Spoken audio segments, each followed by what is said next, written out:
All right, 99.9 Punk World Radio FM. You guys already know what's happening. And right here, we are joined by Andy. He is a member of a phenomenal band by the name of Odd Robot. This individual was also previously signed to Kung Fu Records back in the day as well.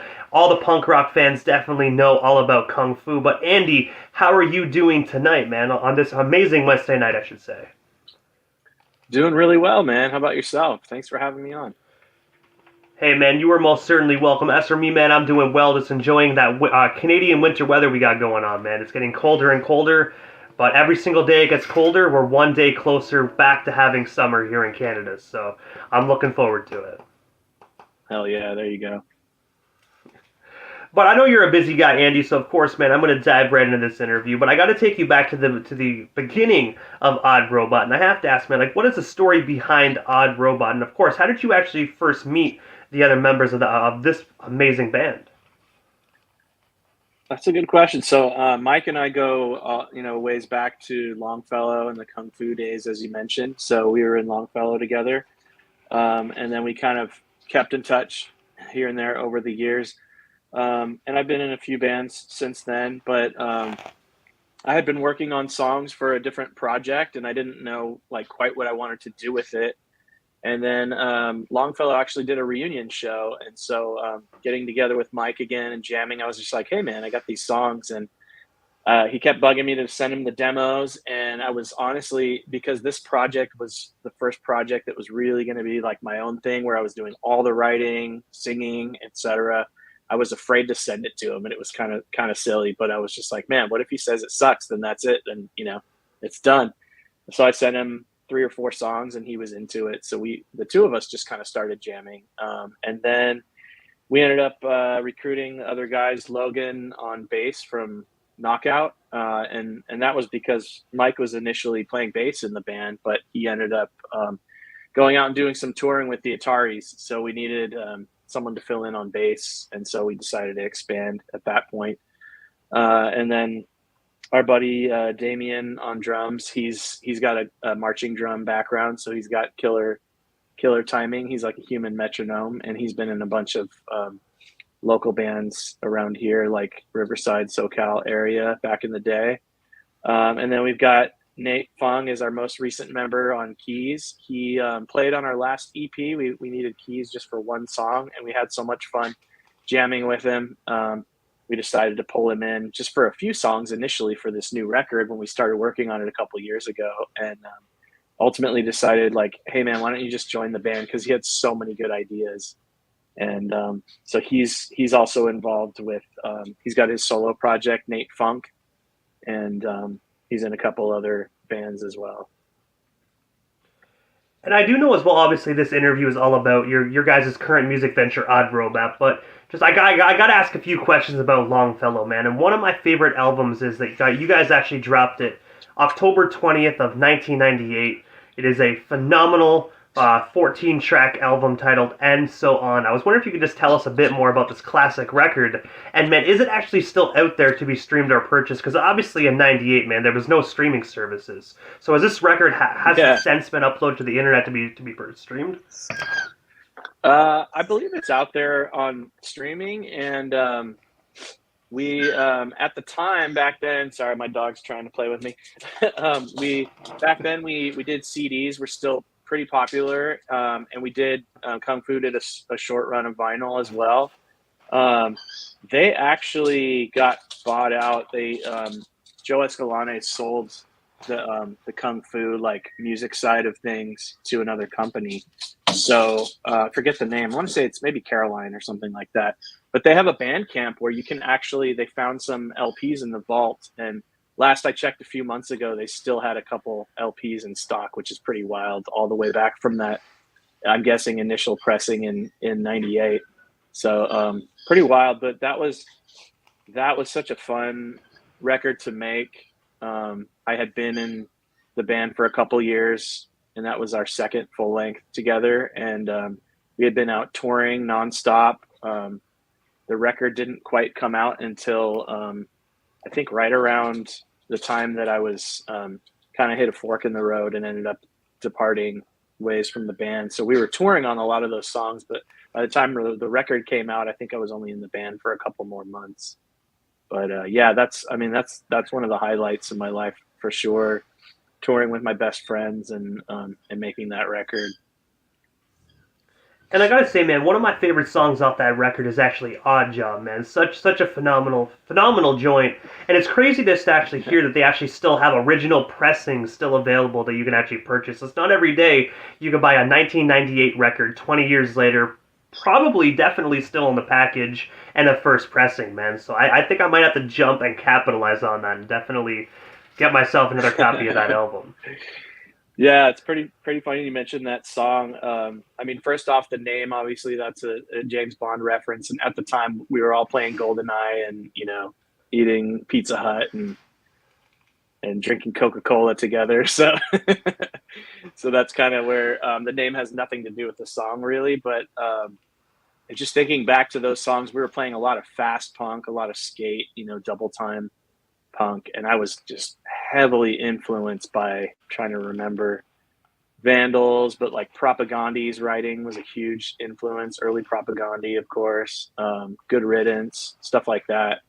Now I hear it's tough. It's tougher, I think, for bands to pull off that double time, super fast, up tempo stuff all these years later. But man, I definitely, there's a special place in my heart for skate punk for sure.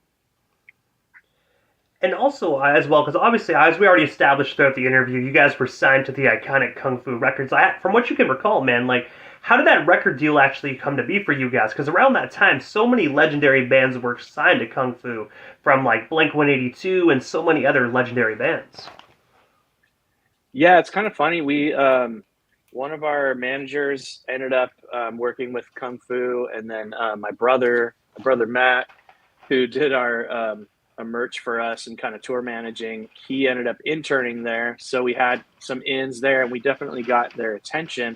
We kept kind of bugging them, Warren and Joe from the Vandals, of course, like, hey man, come on, sign us, give us a deal. We don't need much. We just want to get out there and get a record and get out on the road and a little bit of tour support. And they were like, yeah, we're kind of interested, but they were kind of waiting back to see what we would do and see what kind of an audience we could build on our own first. And then I don't remember how, but somehow Epitaph, just probably from all the shows we were playing, I'm sure, but a rep from Epitaph came out to one of our shows and was just like, hey man, I want to make an offer. So he made an offer, and then Joe was like, oh, well, if they're going to offer, Kung Fu's interested too. We're like, shit, man, sorry, probably not supposed to curse. We're uncensored, man, so definitely swear. Oh, okay, cool. I saw FM, so I wasn't sure. So it was kind of weird that he waited to make an offer when we already had something on the table from Epitaph. So that was an insane problem to have, because it was like, here's these two great labels. One's a little bit newer, but one's super well established. But at the time, Mr. Brett was kind of MIA from Epitaph, and he was just dealing with some personal issues, and so we weren't quite sure like what the future of Epitaph was going to be either. So it kind of made it a tough decision, and we bounced back and forth, and then ultimately decided to go with Kung Fu, of course. But there were some perks there for sure. We got to do a few shows, some one-off shows with the Vandals and stuff like that. Record at Fletcher from Pennywise's studio, and meet Fletcher and shit like that. So it was pretty cool.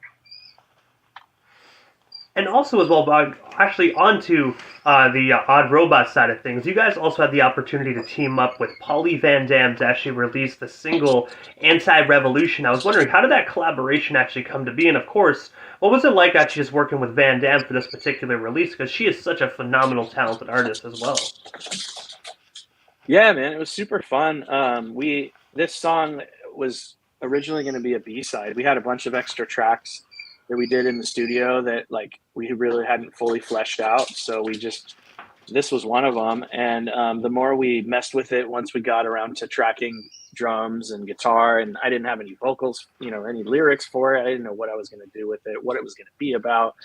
So I started coming up with a concept for it, and it just kind of jumped out at me after we had been in the studio for a bit that this needed to be a duet. So Polly came to mind first, just because she rules and she's a great singer and has awesome stage presence. And on top of that, she wasn't super active in the music scene at the time either. So I knew I didn't have to worry about her being out on the road and not being able to track on short notice and stuff like that too. So I remember hitting her up on Instagram, and she left me on red for a while, and it was kind of like, waiting when you're asking a girl out to the prom, like, oh, dude, I don't know, man, maybe this was a bad idea. I don't know if she wants to do it, but she was super, super pumped and stoked on the idea, and so we tracked her vocals out at Paul Miner's studio here in SoCal, and then, in fact, we just played the song live for the first time.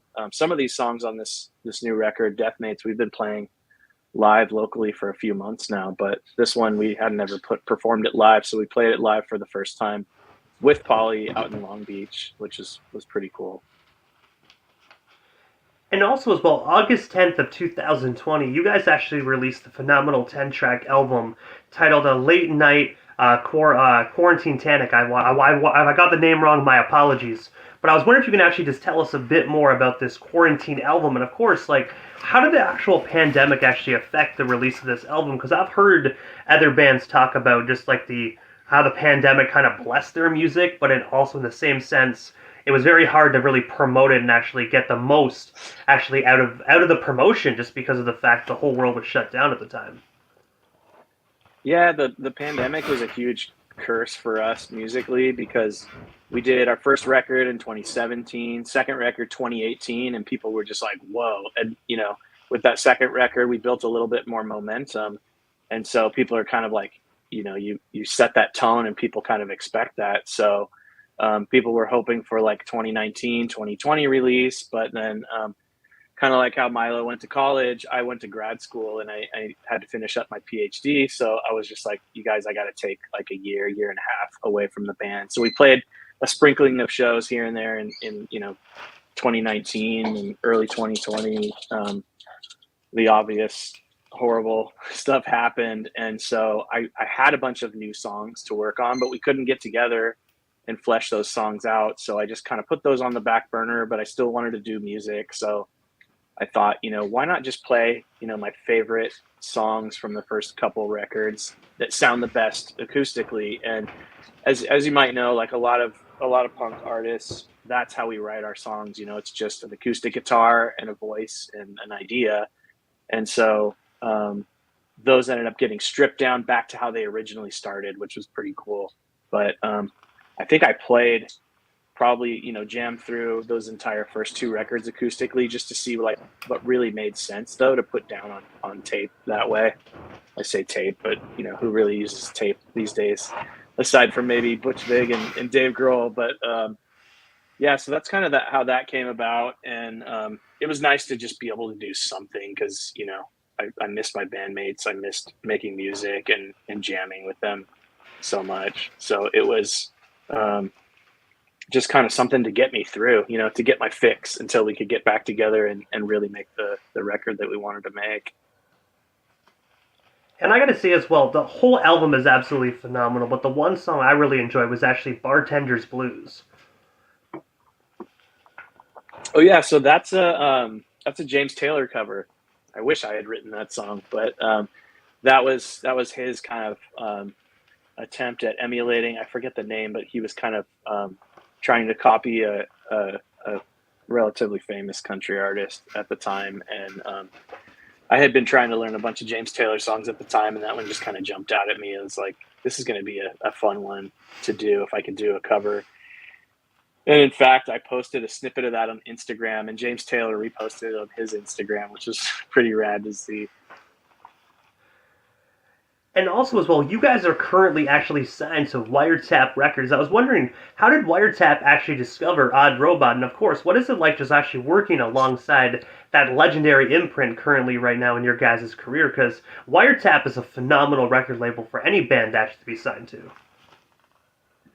Yeah, it's a cool label, and it worked out perfectly for us because we we don't tour a bunch. We've been doing this for a couple decades, so It's it if I had this band going in my early 20s, I'd probably be out on the road all the time. But at this stage in our lives, it's just kind of a fun project.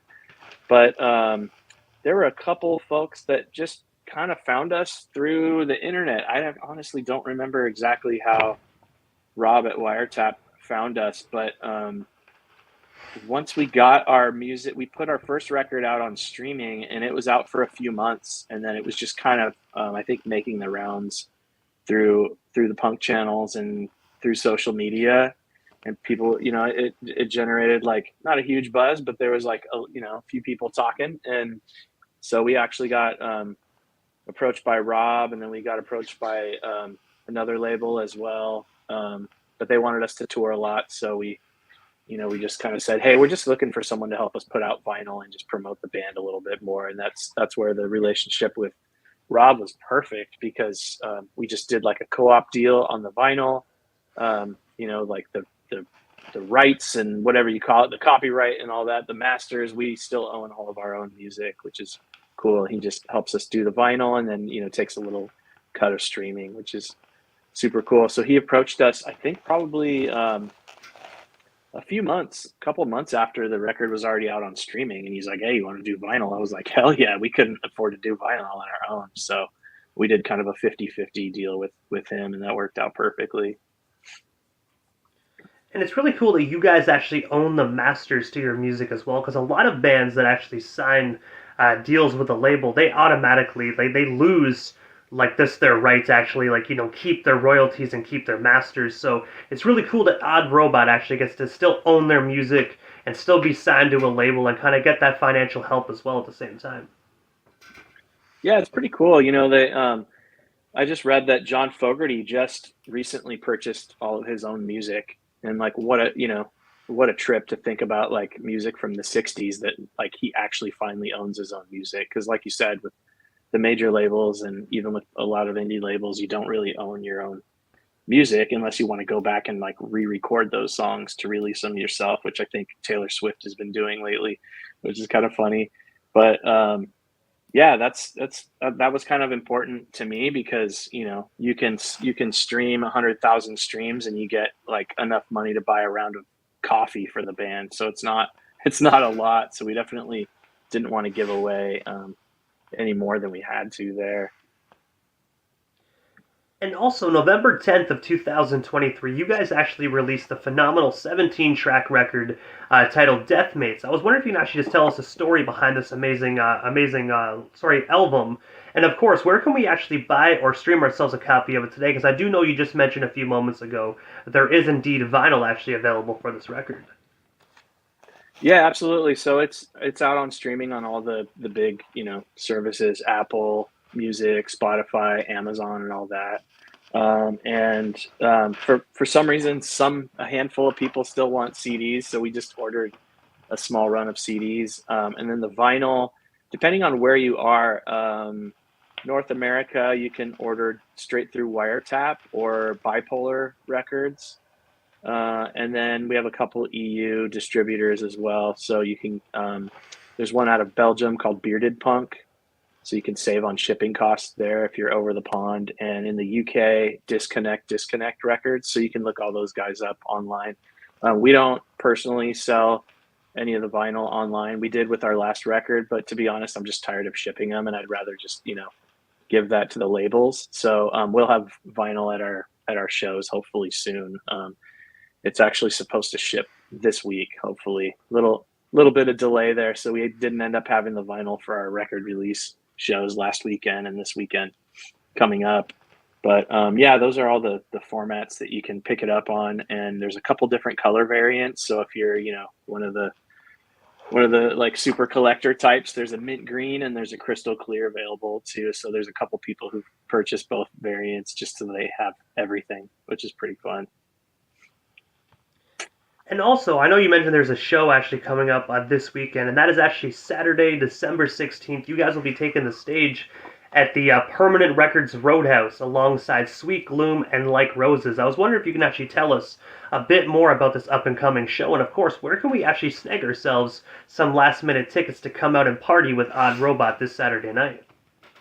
Yeah, man, absolutely. Thanks for plugging the show. Yeah, we're playing with Like Roses. They're from the Bay Area. Sweet Gloom is an LA band, and then Polly Van Dam is playing as well with her new project, which is super fun. She's doing her, kind of new renditions of her songs from Bomb Pops and some new songs as well, which is really cool. And you can get tickets through the best way is to go to our Instagram. There, it's through Dice, but on our Instagram, if you go to our bio and then click on the hyper follow link and all that, there's a link there for tickets to that show, or you can just go to the Permanent Records Roadhouse website, and there should be a link through there as well. I think it's a $10 show, 8 p.m. It's in that part of LA that's like south of Eagle Rock and north of, I guess, Dodger Stadium, whatever you call that little little area of LA. So we're really looking forward to that one. And I mean, $10 as well, man. $10 concert on a Saturday night. I mean, if I was out there on the west coast of California, easily that would be my Saturday night. I wouldn't even care what I'd be doing, because $10, you still have plenty more money left for beer, and then have a good night, man. So whoever else is going, buy your tickets, man. It's $10. Absolutely, and it's a really cool venue because it's the only one in California, and maybe I don't even know of any other in the U.S. anyway, that is a venue, a bar, and a record store. So it's like, I mean, if I bring a cot, I could just probably live there if they would let me. It's got everything you need. But I have to ask, Andy, is there anything we happen to miss during this evening's interview? Anything else you still want to touch on, talk about, or promote? Well, we still got you here live on the radio station airways tonight. Yeah, just check out the record, grab it on streaming, especially if you're a fan of Alkaline Trio, Smoking Popes, Green Day, super, super poppy music, uplifting music, but then you pay attention to the lyrics and go, oh my God, this is really dark. Then it's right up your alley. And so check us out on streaming. Again, you can pick up the vinyl through all those different channels that I mentioned, CDs and shirts through our Bandcamp, oddrobot.bandcamp.com. Give us a follow on Instagram, Odd Robot Band. And I think we'll be starting a TikTok soon that'll probably be under the same handle as well. So yeah, check it out. And then we've got music videos on the Wiretap Records, what do you call it? YouTube. What is that thing called? YouTube, where you can check out. We did a couple fun videos for the new record. One of those featuring Polly from formerly of the Bomb Pops as well. So super fun. We dressed up in spacesuits.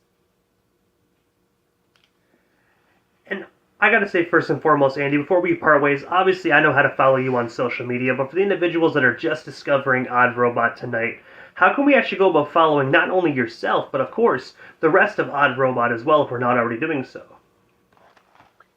For sure, yeah. And I mentioned Odd Robot Band on Instagram. My personal is andy.robot. And then the other guys are usually linked on our Insta as well. But probably the most active one is Logan, our bassist, and he's Logigram on Insta. So we're most active on there. I don't know if anyone's really using Facebook anymore, but we're on there too. We usually just kind of cross post whatever we throw on the Insta. And yeah, that's pretty much it. I gotta say, first and foremost, Andy, thank you so much, man, for giving not only myself, but the radio station airways a bit of your time, man. It was such an honor speaking with you, and I gotta say, been a huge fan of your career since Longfellow, so the fact that I got to speak to not only former member of Longfellow, but also Odd Robot, is such a tremendous honor, man. So thank you so much for a bit of your time. Thank you for years of amazing music, and of course, definitely have yourself a phenomenal night, man. I'm pretty sure down the line, we definitely shall talk again here sometime soon. Absolutely, man. Thanks so much. It was great to meet you, and I really appreciate you having me on.